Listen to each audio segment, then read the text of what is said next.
আসসালামু আলাইকুম রহমতুল্লাহি ওয়া বারাকাতুহু। প্রিয় দর্শক, দেশে ও প্রবাসে এই মুহূর্তে যে যেখান থেকে আমাদের কোরআন শিক্ষার ক্লাসে হাজির হয়েছেন সকলকে জানাচ্ছি অনেক অনেক শুভেচ্ছা ও মুবারকবাদ। আশা করি সকলেই ভালো আছেন। আলহামদুলিল্লাহ, আমরা আজকে পবিত্র কোরআন শিক্ষার পরবর্তী ক্লাস যেটা রয়েছে সেটা আমরা শিখব। আমরা শিখেছিলাম দুই জবর, দুই জের, দুই পেশকে তানবিন বলে। আমরা এই তানবিনের ব্যবহারও শিখেছিলাম। আমি আরও একটু বলে দিচ্ছি, যেমন এই হরফটার নাম হচ্ছে মিম। এই মিমের উপরে যদি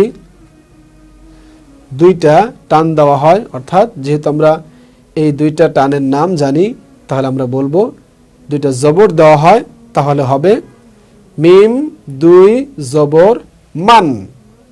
আমরা জানি তানবিনের উচ্চারণ শেষে নুনের উচ্চারণ হয়, তাহলে আমরা পড়ব মিম দুই জবর মান। আমরা পড়ব মিম দুই জবর মান। এবং আমরা যদি দুইটা জের দেই, আমরা পড়ব মিম দুই জের মিন। আমরা যদি মিমের উপরে দুইটা পেশ দেই, তাহলে আমরা পড়ব মিম দুই পেশ মুন। তাহলে আমরা শিখলাম মান মিন মুন, মান মিন মুন, এভাবে। তাহলে আমরা পরবর্তীতে কিভাবে যাব? পরবর্তীতে আমরা শিখতে হলে সামনের দিকে আগাতে হবে। আমরা শিখেছিলাম একটা হরফ আরেকটা হরফের সাথে কিভাবে যুক্ত হয়। আমি যদি একটা হরফ আরেকটা হরফের সাথে যুক্ত করতে যাই, যেমন আমরা পড়েছিলাম এই হরফের নাম আলিফ। যদি আমি এখানে একটা জবর দিয়ে দেই তাহলে হয়ে যাবে হামজা। হামজা জবর আ হবে। এখন যদি আমি এখানে একটা বা দিয়ে দেই আর এটা একটা জজম দিয়ে দেই তাহলে হয়ে যাবে হামজা বা জবর আব। হামজা বা জবর আব। যদি আমি এখানে দুইটা নোক্তা উপরে দেই তাহলে হয়ে যাবে হামজা তা জবর আত। যদি আমি এখানে তিনটা নোক্তা দিয়ে দেই তাহলে হবে হামজা সা জবর আস। ঠিক এভাবে প্রত্যেকটা হরফের উচ্চারণ হবে। তাহলে আমরা কিভাবে পড়ব? আমরা যখন বেশি হরফ যুক্ত করব, কিভাবে? আমরা একটু পিছনে যাই। যেমন আমরা এখানে একটা হামজা দিলাম, এখানে একটা হা লিখলাম, এখানে একটা দাল লিখলাম, এখানে আলিফ হা দাল জবর দেওয়ার কারণে হামজা হয়ে গেল।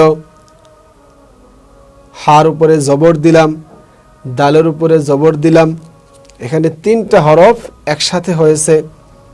তাহলে আ হা দা। পিছনের পর আমরা আবার একটু রিপিট করছি আপনাদের সুবিধার্থে। অর্থাৎ আমরা পড়েছিলাম হরকতের উচ্চারণ তাড়াতাড়ি পড়তে হয়, তাহলে হবে আহাদা।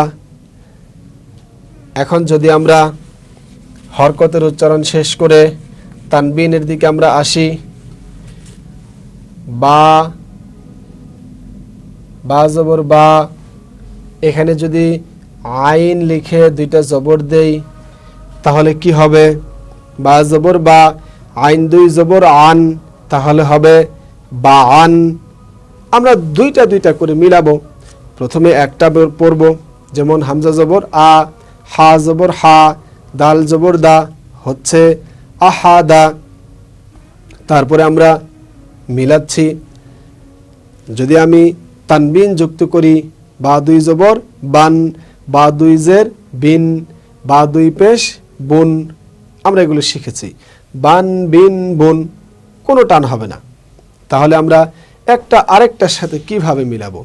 বা জবর বা, আইন দুই জবর আন, হচ্ছে বা আন। বা জবর বা, আইন দুই জবর আন, হচ্ছে বা আন। যদি আমি দুইটা জের দেই তাহলে হচ্ছে বা জবর বা, আইন দুই জের আইন, বা আইন। তাহলে এভাবে হবে। আমরা এখন সামনের দিকে যাব। হা লিখি, হা জবর হা, এখানে যদি একটা বা লিখি, হার সাথে বার সাথে এভাবে মিলিয়ে দেই, হা বা জবর হাব হবে। এখানে আরো একটা বিষয় রয়েছে যেটা আপনাদের সুবিধার্থে আমি বলছি। একটা হরফ আরেকটা হরফের সাথে কিভাবে যুক্ত হবে, এটাকে বলা হয় মুরাক্কাব। একটা হরফ আরেকটা হরফের সাথে যুক্ত করাটাকে বলা হয় মুরাক্কাব। এবার আমরা মুরাক্কাব হরফ কিভাবে লিখব?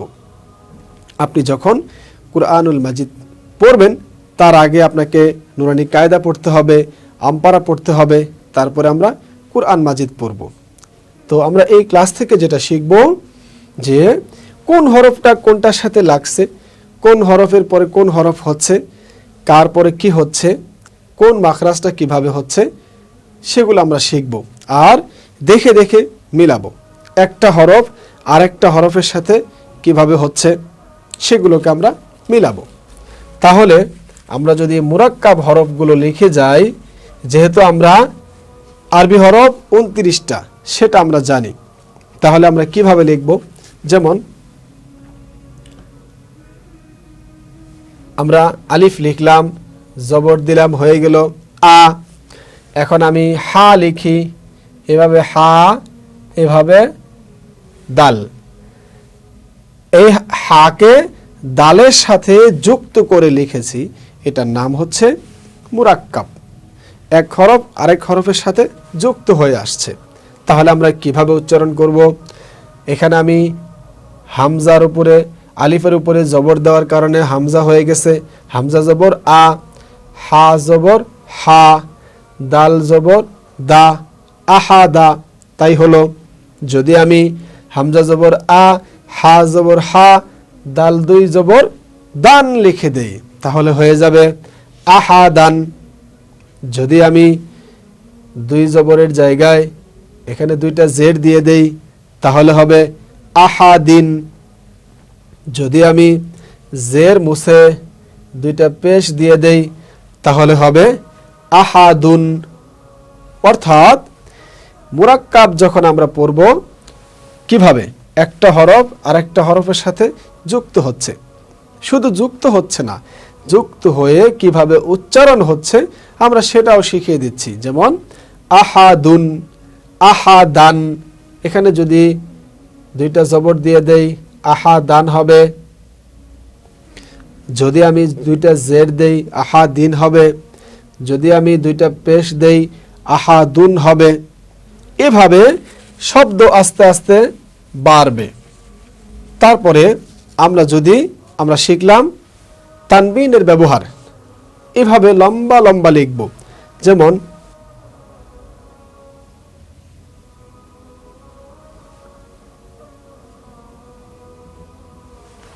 এই যে একটা কাফ আমরা পড়েছিলাম, কাফটা এভাবে পেঁচানো হয়। এই পেঁচানোটাকে যখন এভাবে পড়ব, কাফ জবর কা, ফা জবর ফা, কাফা, র জবর র, এখানে আমরা হরকত পেয়েছি। তো এখানে হরকত পেলাম, এখানে যদি আমরা অন্যটার মধ্যে যদি লিখি, যেমন কাফ জবর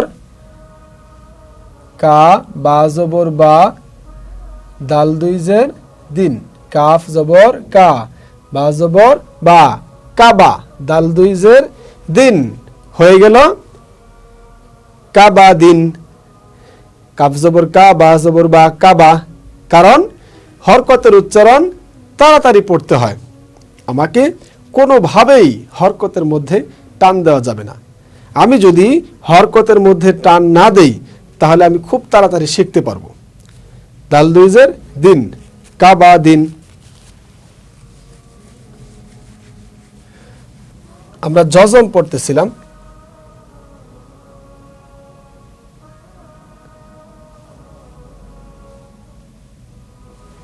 এই হরফটার নাম হচ্ছে লাম।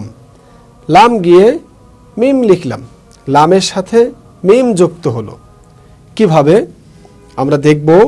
আমরা যদি কায়দার মধ্যে দেখি যে একটা হরফ আর একটা হরফের সাথে কিভাবে যুক্ত হয়েছে, তাহলে আমাকে দেখতে হবে প্রথমে যখন আমি লাম লিখব এভাবে লিখে লম্বা টান দিয়ে এভাবে লিখব লাম।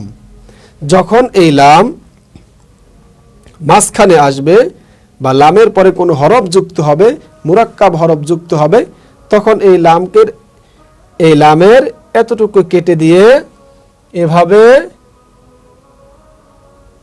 মিম যুক্ত করে লাম জবর লা, এখানে মিমে জজম দিলে লাম মিম জবর লাম হয়ে যাবে।